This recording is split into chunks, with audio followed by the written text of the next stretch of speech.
सहस्रशीर्षं देवं विश्वाक्षं विश्वशम्भुवं विश्वं नारायणं देवमक्षरं परमं पदं विश्वतः परमां नित्यं विश्वन्नारायणगुं हरिं विश्वमेवेदं पुरुषस्तद्विश्वमुपजीवति पतिं विश्वस्यात्मेश्वरगुं शाश्वतगुं शिवमच्युतं नारायणं महाज्ञेयं विश्वात्मानं परायणम्।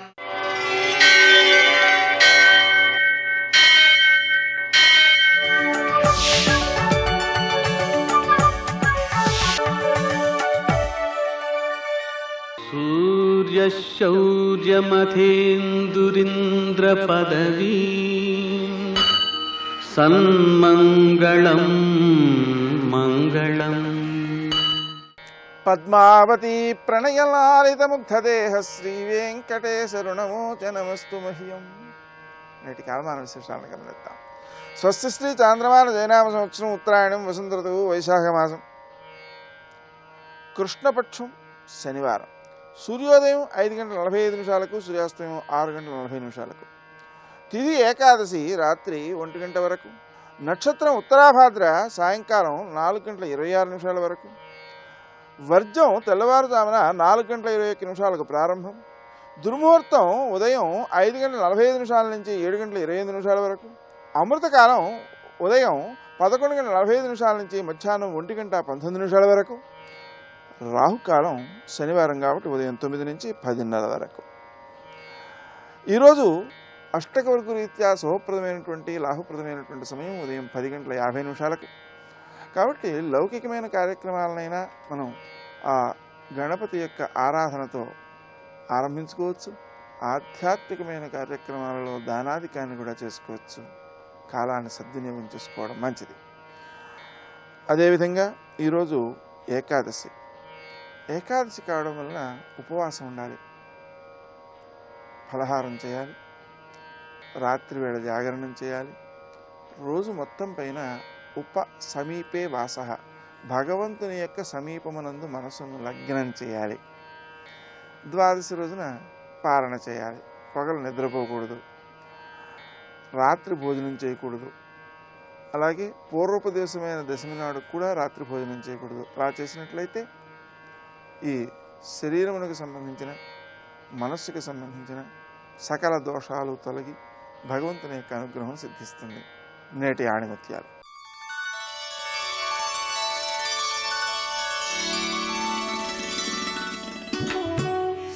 పొగడ్తలు విజయానికి ప్రతిబంధకాలు కాకూడదు.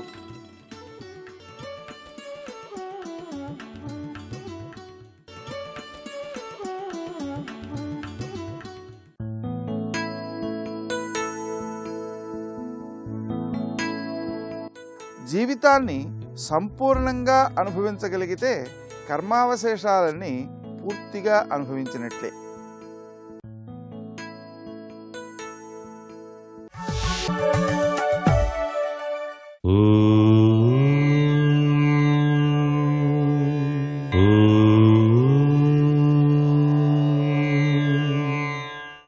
ఓం నమో నారాయణాయ. ఓం నమః శివాయ. శ్రీమాత్రే నమః. శనివారం నాడు నువ్వుల నూనె కొనకూడదు అని చెప్పేసి చాలామంది భావన చేస్తూ ఉంటారు. నువ్వుల నూనె కొనుగోలు చేస్తే శనీశ్వరుడి యొక్క ప్రభావం మన మీద ఉంటుందా అని కూడా. అది పెద్ద సమస్య కాదు. శనివారం నాడు నువ్వుల నూనెను శనీశ్వరుడికి సమర్పిస్తే శనీశ్వరుని యొక్క గ్రహచార రీత్యా సంభవించేటువంటి మానవుడిపై ప్రసరించే ఆ యొక్క ఈతి బాధలన్నీ కూడా తొలగిపోతాయి అని చెప్పేసి మనకు శాస్త్రం తెలియజేస్తోంది. శనివారం నాడు నువ్వులు, బెల్లం తప్పనిసరిగా శనీశ్వరుడికి నైవేద్యంగా సమర్పించి ఆ నైవేద్యాన్ని బ్రాహ్మణోత్తమునికి దానంగా ఇచ్చినా కూడా శనిగ్రహ దోషం పడాపంచలైపోతుంది అని శాస్త్రం.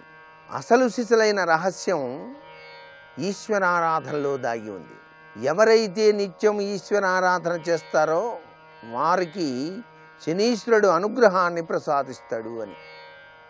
శని ఈశ్వర, ఈ శని శబ్దంలో ఈశ్వర తత్వం ముడివడి ఉంది కాబట్టి ఆ శనీశ్వరుడు కూడాను నిత్యం కూడాను శివధ్యానంలో నిమగ్నుడై ఉంటాడు. కాబట్టి గ్రహచార రీత్యా శనితో బాధపడేటువంటి వాళ్ళు ఈశ్వర ధ్యానం గనక అత్యధికంగా చేస్తూ ఈశ్వరాభిషేకం గనక నిర్వహించినట్లయితే శనీశ్వరుని యొక్క ఈతి బాధల నుంచి బయలుపడటానికి ఆస్కారం ఉంది అని చెప్పేసి శని మహిమల రీత్యా మనం గ్రహించవలసినటువంటి విశిష్ట లక్షణం. అంతేకాకుండా ఆంజనేయ స్వామి ఉపాసన చేసేటువంటి వారు ఆంజనేయ స్వామి వారిని గనక నిష్ఠగా గనక నిత్యం గనక ఆరాధన చేస్తే శనీశ్వరుని యొక్క ఈతి బాధల నుంచి కూడా బయలుపడటానికి ఆస్కారం ఉంది. అయ్యప్ప దీక్ష తీసుకోవటం వెనకాల అంతనార్థం కూడాను శనీశ్వరుని యొక్క బాధ నుంచి గ్రహచార రీత్యా బయలుపడటమే అనేటువంటి విషయం గుర్తుపెట్టుకోవాలి. నల్లటి బట్టలు ధరించడం, నడకతోటి ఆ స్వామిని దర్శించడానికి బయలుదేరటం, ఇవన్నీ గ్రహచార రీత్యా శనీశ్వర తత్వరీత్యా సంభవించేటువంటి ఉపద్రవాల నుంచి రక్షించుకోవడానికి మనకు శాస్త్ర పరిజ్ఞాన రీత్యా తెలియజేసినటువంటి ముఖ్యాంశాలు. సర్వే జనా సుఖినో భవంతు.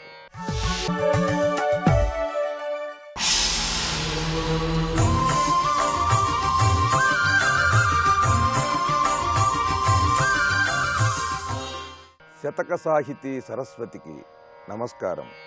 ప్రాణాపాన సమాన సంఘటితమై వ్యానంబు దానంబు సప్రాణంబున్ విలసిల్లు నీ తనువు విభ్రాజత్ శరజ్యోత్స్నయై రాణింపన్ త్రిపదంబులై శృతులు పర్వంజోకగా నీదు కళ్యాణాకారము గొల్తు నా మదిని గాయత్రీ త్రిసంధ్యాసతి. ఓ గాయత్రీదేవి, ఈ శరీరంలో పంచ ప్రాణములు నిరంతరము కూడా అద్భుతమైనటువంటి క్రియాకలాపములను నిర్వహిస్తున్నవి. ప్రాణవాయువు శరీరమును నిలబెట్టడానికి, ఆహారమును స్వీకరించటానికి ఉపయోగపడుతున్నది.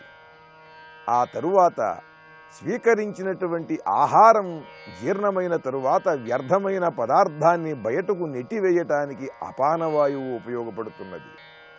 ఈ స్వీకరించిన ఆహారం శక్తిగా మార్చటానికి అక్కడ ఉదానవాయువు అది తన పని తను చేస్తున్నది.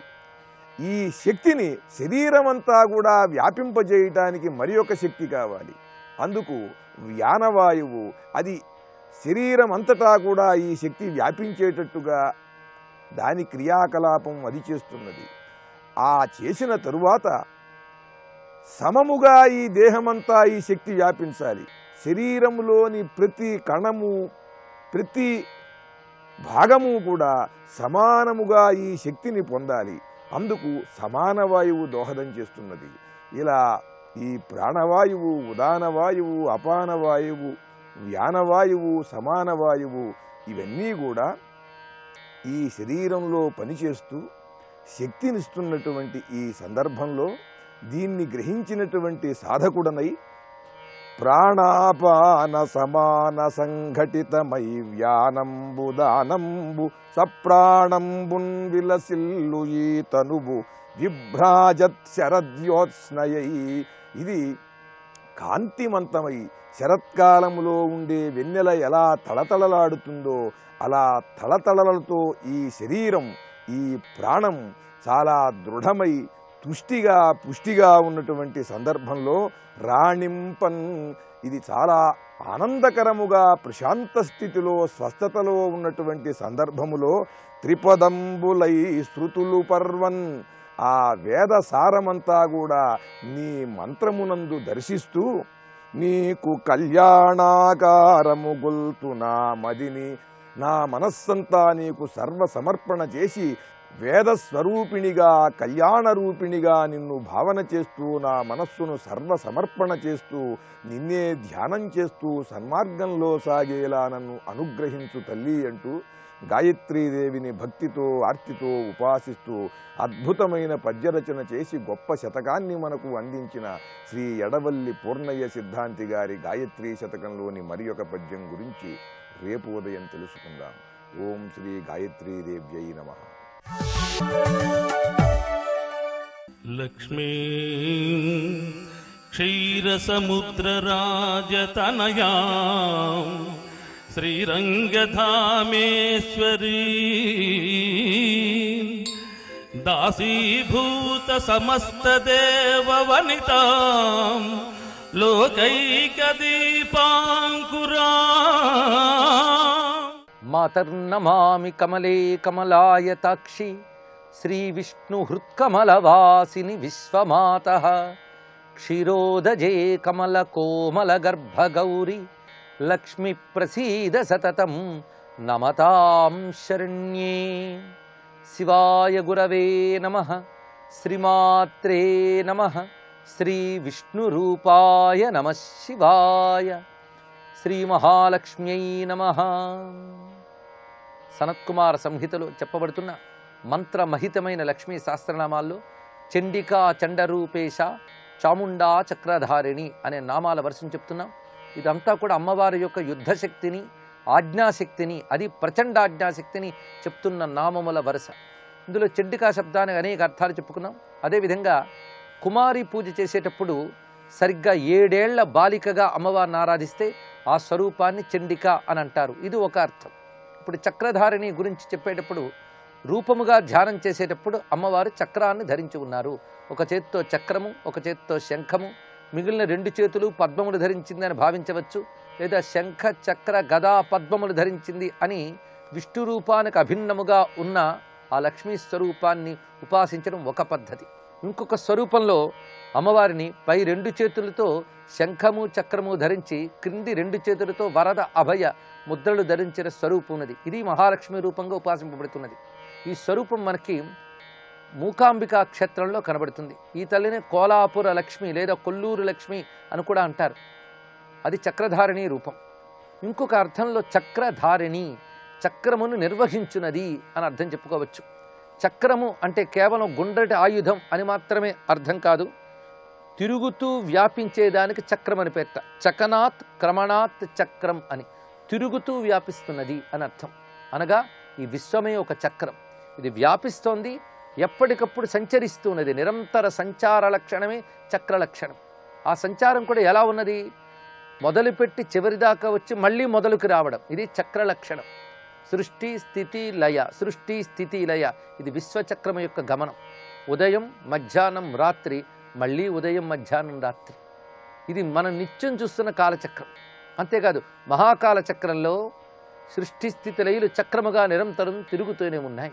అందుకే విశ్వాన్ని చక్ర శబ్దంతో అనేక రకాలుగా వ్యవహరించడం ఆర్ష సంస్కృతిలో కనబడుతోంది. జ్యోతిశ్చక్రం, కాలచక్రం, భచక్రం, విశ్వచక్రం, ఇలాంటి అనేక వ్యవహారాలు ఉన్నాయి. భచక్రము అంటే 27 నక్షత్ర రాసుల్ని కలుపుకుని భచక్రం అంటారు. దాన్ని అనుసరించి అందరి బ్రతుకులు తిరుగుతుంటాయి. కానీ జీవిత చక్రం తిరుగుతున్నది భచక్రం ఆధారంగానే. దానికి జ్యోతిశ్చక్రం అని మరొక పేరు కూడా ఉన్నది. ఈ విశ్వమంతా నిరంతరం భ్రమిస్తూ ఉన్నది. ఇక్కడ అది కూడా గమనం చేసే లక్షణం ఉన్నది. అందుకే ఆ గమనం అంతా కలుపుకుని విశ్వచక్రము అన్నారు. ఇది కాలాన్ని ఆధారం చేసుకువెళ్తోంది. కాలం కూడా ఆవృతులతో అంటే తిరిగి తిరిగి పునరావృతమవుతూ వస్తున్నది. అంటే కాలం కూడా ఒక చక్రం. ఈ కాలచక్ర, జ్యోతిశ్చక్ర, విశ్వచక్రాలని, సర్వజీవుల జీవిత చక్రాలని నిర్వహిస్తున్న శక్తి చక్రధారిణి. ఇది అర్థం. ఈ చక్రం పిచ్చి పిచ్చిగా తిరగట్లేదు, ఒక పద్ధతిగా తిరుగుతోంది. పద్ధతిగా తిరుగుతోందంటే పద్ధతిగా తిప్పే శక్తి ఒకరున్నారు. ఆ శక్తి ఈ చక్రాలను నిర్వహిస్తోంది. సమస్త కాలచక్రాలని, దేహచక్రాలని, విశ్వచక్రాలని. అందుకు విశ్వ నిర్వహణ శక్తి అని అర్థం చెప్పుకోవచ్చు. చండికా చండరూపేశ వరకు, ఆ చాముండా నామం వరకు కూడా ఆజ్ఞాశక్తిని చెప్పి చక్రధారిణి అంటే విశ్వ నిర్వహణ శక్తిని తెలియజేస్తున్నారు. ఆజ్ఞతో విశ్వాన్ని నిర్వహిస్తున్న తల్లి. ఇది ఒక అర్థం. ఇంకొక అర్థంలో తృప్తిని కలిగించే శక్తిని చక్రము అంటారట. అందుకే చకతృప్తౌ అనే ధాతువు ప్రకారంగా తర్పయతి ఇది చక్ర, సర్వ జగతిని తృప్తిపరిచేది చక్రము అని అర్థం.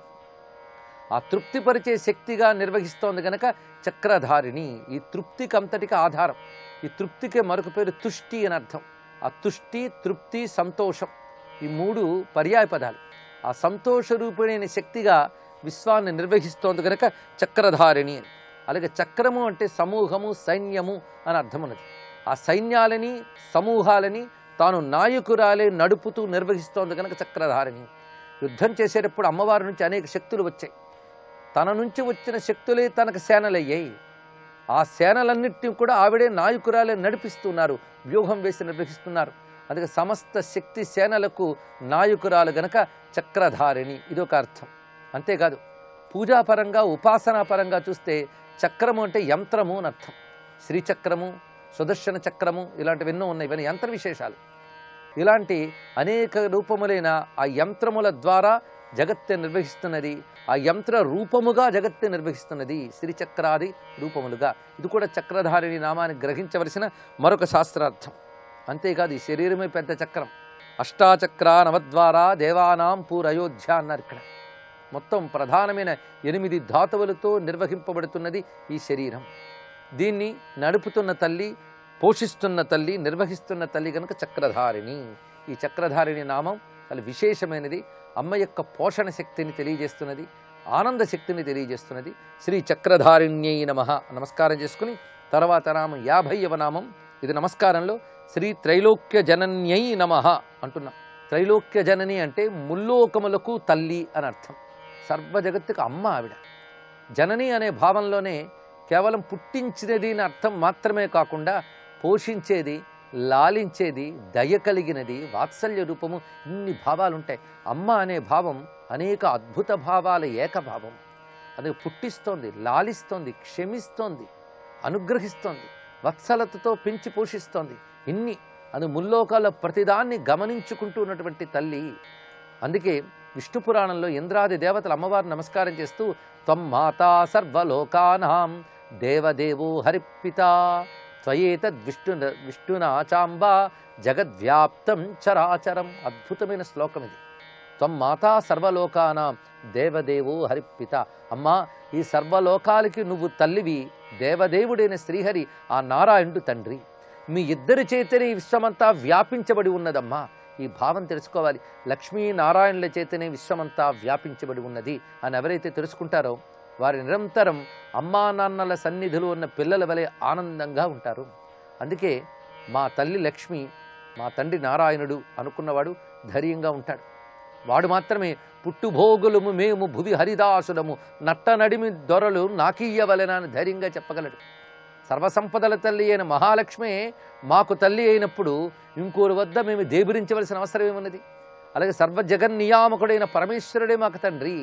ఈశానాం జగతోశ్చ వెంకటపతేర్విష్ణు పరాం ప్రేయసిం తద్వక్షస్థల నిత్యవాసరసికాం తత్క్షాంతి సంవర్ధిని వాత్సల్యాది గుణోజ్వలాం భగవతీం వందే జగన్మాతరం. ఆ తల్లి వాత్సల్యాది గుణోజ్వల, వాత్సల్యాది గుణములతో ప్రకాశించేటువంటి తల్లి. అందుకు త్రైలోక్య జనని అని చెప్పబడుతున్నది. పైగా ఇందిరా లోకమాత మా రమా మంగళదేవత నమరు కోసం. అందులో లోకమాత మా అన్నప్పుడు తల్లి అని స్పష్టంగా కనబడుతున్నది. అందుకు మహాలక్ష్మి సర్వ జగత్తుకి తల్లి. భార్గవి లోకజనని క్షీరసాగర కన్యక అని కూడా కోశంలో కనబడుతున్నటువంటి నామం. తాం త్రైలోక్య కుటుంబినీం సరసిజాం వందే ముకుంద ప్రియాం అనే మాట ఉన్నది ప్రసిద్ధిగా. ముఖ్యంగా విశ్వమంతా కలిపి కుటుంబంట, ముల్లోకాల్ని కుటుంబంగా చెప్పారు. ఈ కుటుంబము అంటే కుటుంబానికి పెద్దలు ఉండాలి. ఈ కుటుంబానికి తల్లిదండ్రులే పెద్దలు. ఎవరా తల్లిదండ్రులు అంటే లక్ష్మీనారాయణులే. అందుకే త్రైలోక్య కుటుంబిని, ముల్లోకాల కుటుంబము కలిగినటువంటి తల్లి. ఇది త్రైలోక్య జనని దేవి. తర్వాత నామం దేవీనామం.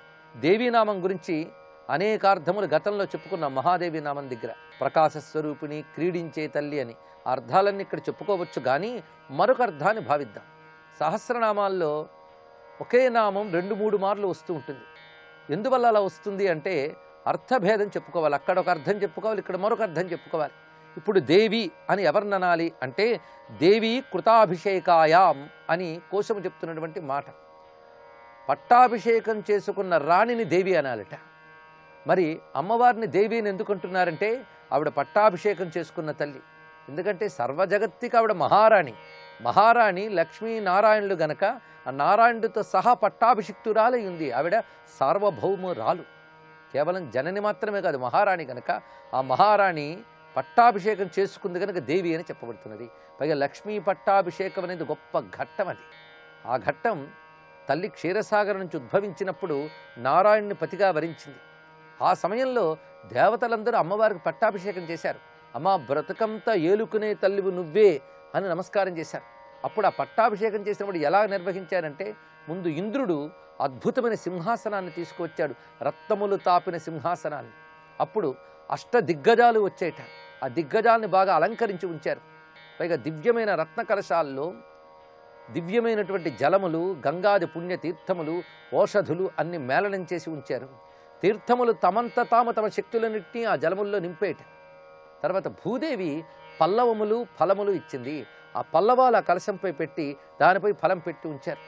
తర్వాత మహర్షులందరూ వచ్చి వేదములందు చెప్పబడుతున్నటువంటి సూక్తములతో ఆ జలాల్ని అభిమంత్రితం చేశారు. అలా అభిమంత్రితమైన జలములతో ఉన్న కలశాలని అష్టదిగ్గజాలు కూడా తమ తుండములతో పట్టుకుని అమ్మవారికి అభిషేకం చేశాయి. అలాగే అష్టదిగ్గజాలతో అభిషేకింపబడుతూ ఆర్ద్రగా ఉన్న తల్లిని ఎవరైతే స్మరిస్తారో వాళ్ళ ఒంట్లో ఉన్న దరిద్రాలన్నీ తొలగిపోయి అఖండ ఐశ్వర్యములు లభిస్తాయని శాస్త్రం చెప్తున్నది.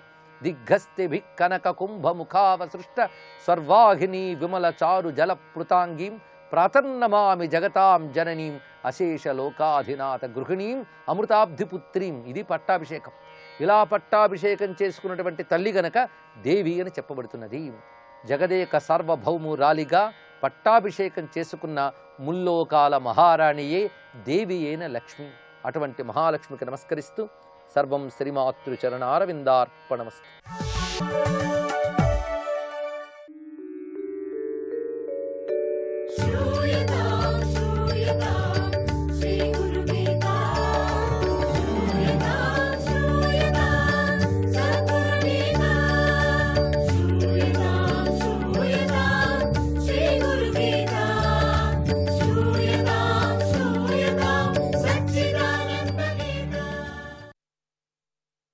జయ గురుదత్త.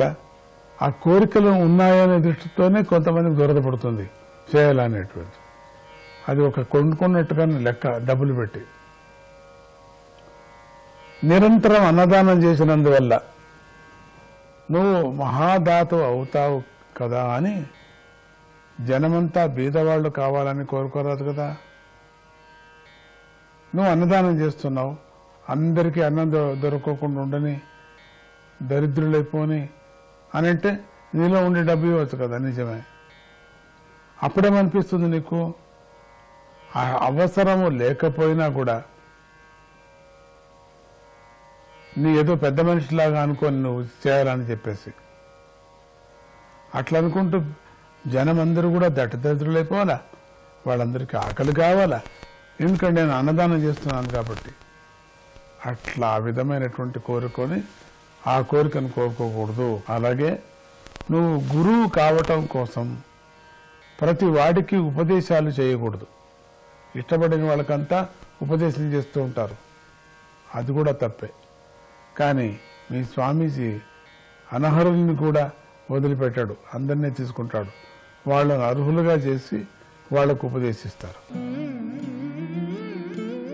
అత్యంత పక్వచిత్తస్య శ్రద్ధా భక్తియుతస్య చ ప్రవక్తవ్యా ప్రయత్నేన మమాత్మా ప్రీయతే తదా.